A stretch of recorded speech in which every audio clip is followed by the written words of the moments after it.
You're listening to School Counseling Simplified, a podcast with easy-to-implement strategies for busy school counselors. Here's your host, Rachel Davis from Bright Futures Counseling.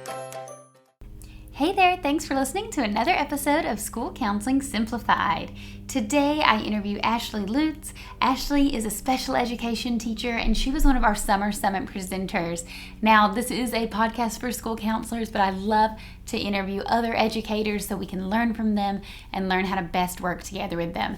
Ashely shares some amazing strategies, including what counselors should know about working with special education students, just some things that may seem like a no-brainer for her, but that maybe we can be reminded of to best support these students. And she also shares how we can work with the teachers themselves, how counselors can co-teach with special education and general education teachers. I learned a lot from this episode with Ashely. She was great to talk to, and I know you're going to love it as well. Okay, let's go ahead and dive in. Let's play a little game of Would You Rather, School Counselor Edition. Okay, would you rather spend your weekend planning a group or spend your afternoon sitting in irrelevant PD? Yikes. Or would you rather be the only counselor with no one to collaborate with, or to spend hours searching online for engaging activities? All of these options are pretty bad, right? But unfortunately, they're all too real. But what if I told you I had a solution for you? What if I told you I had access to hundreds of school counseling lessons, groups, and activities, counselor-specific trainings on the topics you need most, and a community of like-minded school counselors to support you? You would say, yes, please. Well, that is what Impact is all about. Impact is my monthly membership for school counselors, and it helps you with all of these things. You get access to hundreds of resources. That's unlimited free downloads. Log in and get what you need right away to every single resource that's in my store. We add new resources each and every month. We're adding a new middle school and elementary resource each month, and some of these are bonus Impact exclusives, meaning that you can get resources just for members. You can request resources that you need and easily search so you can find exactly what you're looking for. And let's talk about the trainings, counselor-specific trainings on the topics you need most. We do these each and every month as part of our Coffee with the Counselor series. Impact members get to join for absolutely free. You earn PD certificates and you get exclusive access to members-only things like the Ultimate Small Group Experience and our Summer Summit Conference. And the community. Y'all, this is possibly my favorite part of Impact. I so look forward to jumping on these calls, to getting to know counselors who are similar to me and also completely different. It's so fun to hear from your experiences and your challenges, and everyone brings a unique perspective to the table. We have an exclusive online community, and we even have a cool app where you can chat with other counselors in these community circles. We have our monthly calls, like I mentioned, twice a month, and we share wins, troubleshoot tough cases, and just talk about what it's like to be a counselor, because so often we're on our own island at our school sites. So if any of that sounds like it's for you, I would love to see you inside Impact. Go to stressfreeschoolcounseling.com/impact to solve all of your counselor problems. And I have a special offer for my listeners. Use code POD at checkout to save 10% off your first month. Okay, let's go to today's episode. Hey, Ashely, how are you? Hey, I'm good. How are you? Thanks for having me. You're welcome. I'm so excited to have you here. I'm doing well, and I'm very excited to talk to you because you are a teacher, and we usually talk to like counselors. So it's nice. I love to hear outside experts, other educators, to interview them. And when we do our Summer Summit, which you were one of our presenters at, that's important to me to get a variety of presenters because I think we can learn so much from each other. So with that being said, tell us a little bit about who you are and your background. All right. Well, I have been in special education for 12 years now. I've done a variety of settings from middle school to inclusion elementary school. And then most recently, I moved to early childhood special education. So I work with the babies, the littles. I'm a mom, I'm a wife. I have 3 little kids, and yeah, always staying busy. Sounds like it. Amazing. Well, yeah, share with us a little bit about your expertise or how counselors can work with special education teachers, because a few things that come to mind is, first off, most of my listeners have no teaching background, let alone special education teaching background. But oftentimes we are referred these students, right? So sometimes counselors will be included in the IEP for services, but a lot of times we are just getting a referral for a student who happens to have an IEP or who happens to be a special ed student, but they're referred for maybe like self-regulation, coping skills, anger management, something like that. And I know I have always been like, I'm just going to ask the teacher for some strategies and some help because you're the expert, right? So yeah, just fill us in a little bit about that. All right. So yes, perfect. I have had multiple students go to the counseling office for a variety of reasons, whether they just need some regulation input, they need sensory needs, they just want to talk about a problem they're having. So initially what I typically ask is when I take the student to the counseling office, or some schools have you like fill out a slip and then the counselor comes and gets you. I always ask the student, do you want me present as a, like a comfort person? And just someone to help talk about what topics their topic is. But also kind of giving the counselor a heads up, like, hey, if you haven't read this child's file, you might want to know X, Y, and Z has happened most recently.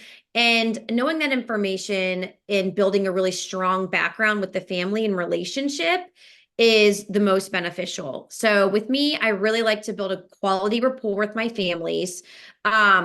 But also when they go to see the counselor, making sure that the counselor also knows if anything has happened in school or if I've noticed anything on the playground or things like that. So starting with, it doesn't even have to be a long conversation, but also just making sure that the kid or student might want you present just as a comfort person. Yeah, that's a great idea. I hadn't thought of before. And then in terms of, so two ways I want to take this. First, I want to talk about maybe some strategies for counselors to support special needs students. And then I want to talk about the co-teaching aspect, which is what you presented on at our summer summit. But what about, I know every child's different, and it varies wildly, but I didn't know if there were any general things that may seem like second nature to you as the special education teacher, but to us maybe kind of foreign.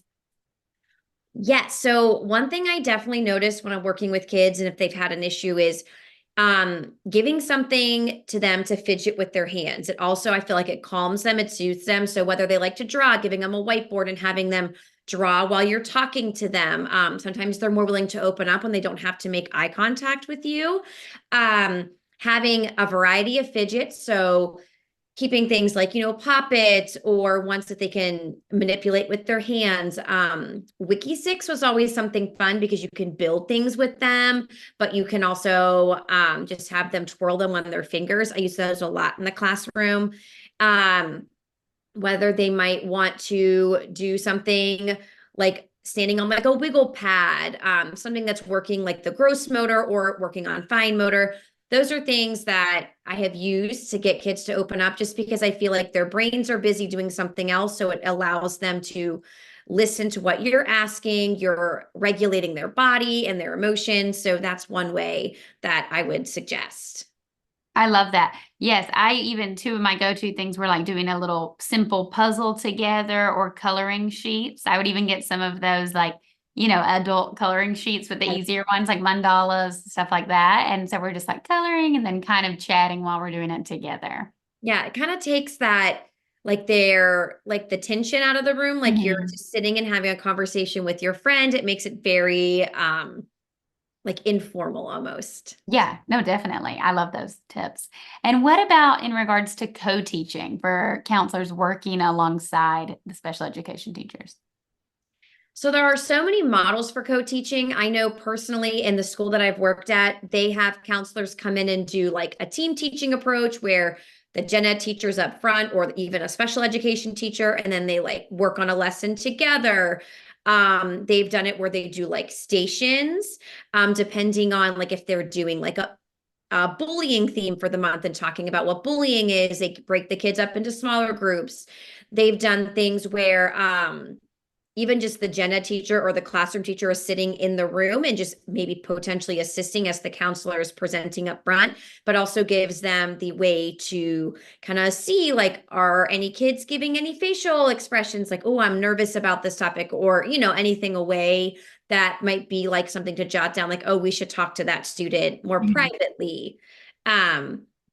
Sometimes my counselors at the schools, they have their own rooms. So they do like buddy groups where if they notice the teacher from one classroom is having some issues, they might pull the teacher in during like a lunch bunch. And like that way it's open communication that maybe the teacher can help facilitate some of these interventions. And it's not always the classroom, the counselor. So kind of stopping, something that might be very minor instead of making it something large with kids.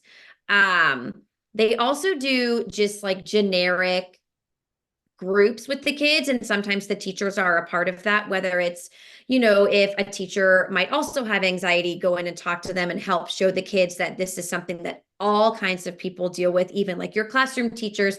So you could be a check-in person or a safe person for them to go to. So those are ways that we've definitely seen in my school, how they've all worked together. Yeah, I love that idea. I love that collaborative idea, especially the point you made about having one person kind of just watch the kids' reactions to the lesson. I think that's huge. And then do like those check-ins afterwards, because it's so hard to be facilitating it and watching everyone and managing the classroom behaviors all at once. Yeah, and kids definitely give a lot away on their facial expressions or even their body language. It's just one thing that they've said to like look for. Do you see a student like balling their fists? Do you see a student kind of like nervously looking around the room? Or, and as the classroom teacher, a lot of times, obviously you see the kids in and day out. So you can kind of be the first person to see if something has changed or something is happening, or if their grades are slipping. So there's little signs that the counselors have also given us to be mindful of, and then bring it up in our weekly meetings that we have. Yeah. And what's something that you wish, and you can take this any direction you want, but something that you wish that parents and educators knew? I think that I wish they knew that educators also a lot of times have a lot of these mental health things, anxiety, depression, and it's not something to be ashamed of, but by getting your child assistance early on in life, it's not something to think of as negative, but if you start giving them ways to help and strategies, it's going to help them in the long run instead of putting a Band-Aid on it or kind of ignoring it. I really feel like that's going to do your child more harm. So I don't think it's something that people should look down upon if their child is struggling in any sort of way, whether it's academically or mentally, physically. It's always good to share with them that there's like people at the school they can talk to. I love that. And I love your idea about if it's a teacher who struggles with anxiety, talking to the kids about that, and saying like, here I am a successful adult, but I'm still, have the similar struggle. Kind of, I love to do that when we do a feelings check. I always like to go first and then to kind of do an example of like, maybe if I'm experiencing a, negative emotion, like, oh, I'm feeling really bad today, and giving students permission, that all emotions are welcome. And so they feel like they can share as well. Yes. Validating emotions is huge. I do that in my classroom a lot with my preschoolers, being like, it's okay to be mad and frustrated. We can do that by stomping our feet. We may not do that by hitting others. So like, I really try to show them at an early age that all emotions are welcome, like you said, but there are proper ways to channel those emotions, and there are improper ways as well. Yeah, absolutely. Yeah, that's a lesson for sure. And what about for school counselors? What's something that you wish school counselors knew, or some advice for them as they go into the upcoming school year? I would say just be mindful that even sometimes the teachers might want to talk to you. Some days I feel like I'm just having a rough day, and I've gone, the counselors is one of my good friends, and I'm like, can I just have 5 seconds to vent? She's like, oh yeah, girl, come on in. Obviously, my door is always open. So as a teacher, if your counselor's a resource to talk to and just be a good sounding board, take them up on it. That doesn't make you any weaker.